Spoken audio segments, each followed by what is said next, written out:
স্বর্ণের বাজার বরাবরই চড়া, তবে ২০২৪ সালে বিশ্বব্যাপী স্বর্ণের দাম এমন ঊর্ধ্বমুখী হয়েছে যা অতীতের সব রেকর্ড ভেঙে দিয়েছে।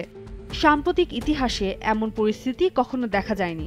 এই বাড়তির পেছনে ভূরাজনৈতিক উত্তেজনা ও অর্থনৈতিক অনিশ্চয়তার পাশাপাশি একাধিক কারণ কাজ করছে বলে মনে করেন আন্তর্জাতিক বিশ্লেষকরা। স্বর্ণের দামের সঙ্গে ভূরাজনৈতিক পরিস্থিতি ও অর্থনৈতিক স্থিতিশীলতার সম্পর্ক নিবিড়। রাশিয়া ইউক্রেন যুদ্ধের জেরে যুক্তরাষ্ট্র ও পশ্চিমা দেশগুলো রাশিয়ার বিপুল সম্পদ জব্দ করেছে। ২০২২ সালের ফেব্রুয়ারিতে ইউক্রেনে রাশিয়ার সামরিক অভিযান শুরু হওয়ার পর এই পদক্ষেপ নেওয়া হয়। এর ফলে বিশ্ব অর্থনীতিতে অনিশ্চয়তা দেখা দেয় এবং ডলারের মানে অস্থিতিশীলতা তৈরি হয়। ডলারের মানের ওঠানামা অনেক দেশের অর্থনীতিতে চাপ ফেলেছে। সম্ভাব্য মূল্যস্ফীতি রোধ করতে তাই ২০২২ সাল থেকে অধিক হারে স্বর্ণ কিনছে বিভিন্ন দেশের কেন্দ্রীয় ব্যাংক।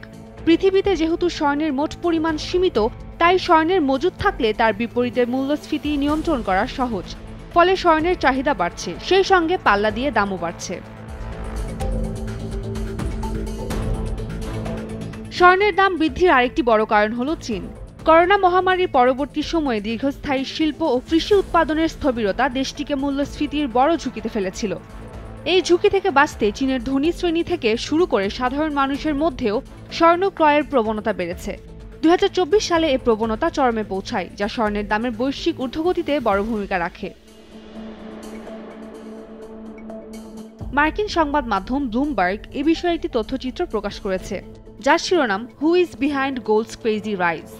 সেখানে তারা দেখিয়েছে কিভাবে ভূরাজনৈতিক উত্তেজনা, ডলারের অস্থিতিশীলতা এবং চীনের স্বর্ণের প্রতি আগ্রহ এই অস্বাভাবিক মূল্যবৃদ্ধি সৃষ্টি করেছে। বৈশ্বিক অর্থনীতির অস্থির পরিস্থিতি, ডলার ও স্বর্ণের সম্পর্ক এবং চাহিদা ও সরবরাহের সমীকরণ ২০২৪ সালের স্বর্ণের দামকে এক নতুন উচ্চতায় নিয়ে গেছে।